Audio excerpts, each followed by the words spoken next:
पिछले कुछ दिनों से मैं महसूस कर रहा था मुझे एक ऑसिलोस्कोप की बहुत ही आवश्यकता है। बेशक वो मेरे इलेक्ट्रॉनिक्स एक्सपेरिमेंट के सबसे बड़ा दोस्त होंगे।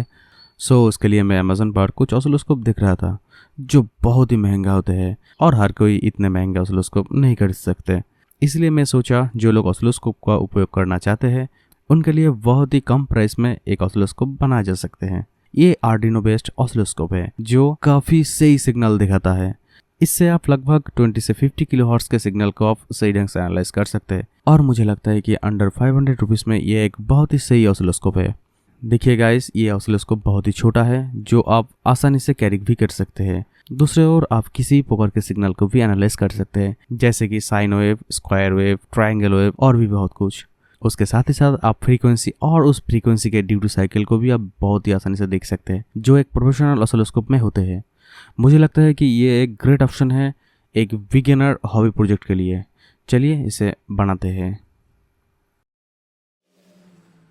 ये वीडियो JLC PCB और EasyDay द्वारा स्पॉन्सर किया गया है और मैं अपने PCB बनाने के लिए पिछले 5 ईयर से EasyDay का उपयोग कर रहा हूँ। उसी तरह आज के ड्रोन के PCB भी मैं EasyDay सॉफ्टवेयर में बनाया था। ये बिल्कुल मुफ्त है, यहाँ तक कि आप अपने PCB को EasyDay से JLC PCB पर ऑर्डर कर सकते हैं। JLC PCB आपके लिए एक बेहतरीन ऑफर लेकर आए हैं। पहली बार जब कोई नया यूजर JLC PCB वेबसाइट पर रजिस्टर करते हैं तो उसे $18 के मुफ्त कूपन मिलेगा। दूसरे ओर आपको SMT ऑर्डर पर हर महीने मुफ्त कूपन भी प्राप्त होंगे।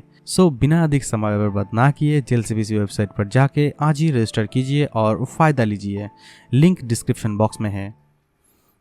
इस ऑसिलोस्कोप को बनाने के लिए आपको आर्डिनो नैनो, एक OLED डिस्प्ले और कुछ कंपोनेंट की बहुत ही आवश्यकता है।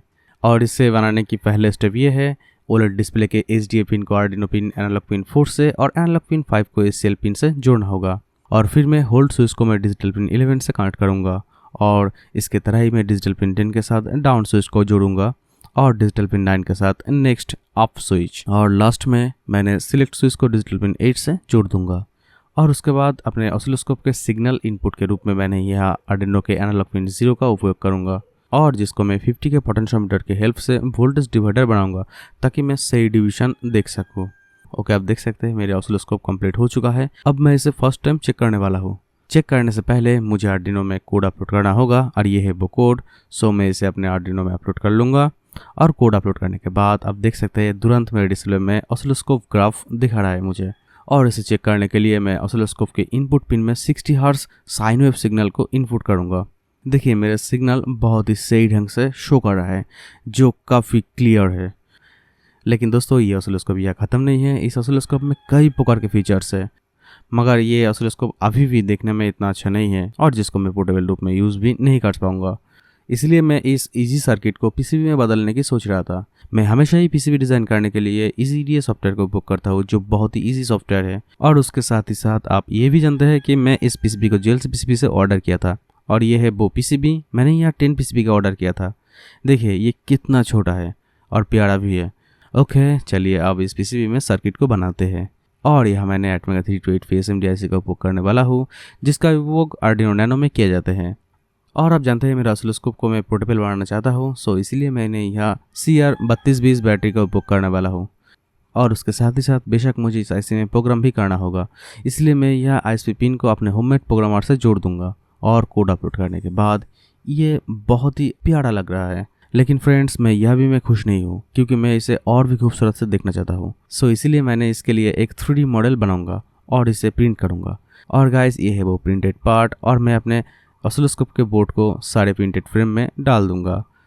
और उसके बाद इस ऑसिलोस्कोप के प्रूफ के रूप में मैंने यहाँ एक पुराना हेडफोन का उपयोग करूंगा जिसका एक ओर मैं ग्राउंड बनाऊंगा और दूसरे ओर को मैं सिग्नल कलेक्टर प्रूफ बनाऊंगा।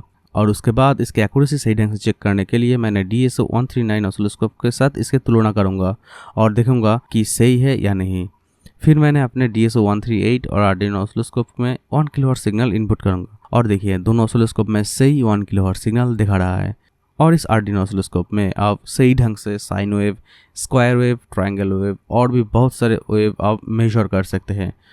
और इसी तरह आप इस ऑसिलोस्कोप में अधिकतम 20 किलोहर्ट्ज तक सिग्नल को सही ढंग से एनालाइज कर सकते हैं। इससे ज़्यादा सिग्नल को भी आप देख सकते हैं बट उसे एनालाइज नहीं कर सकते हैं। और इस ऑसिलोस्कोप में सबसे अच्छी बात यह है कि आप इससे सिग्नल और उस सिग्नल के ड्यूटी साइकिल को भी आप देख सकते हैं, जो एक बहुत ही महत्वपूर्ण बात है।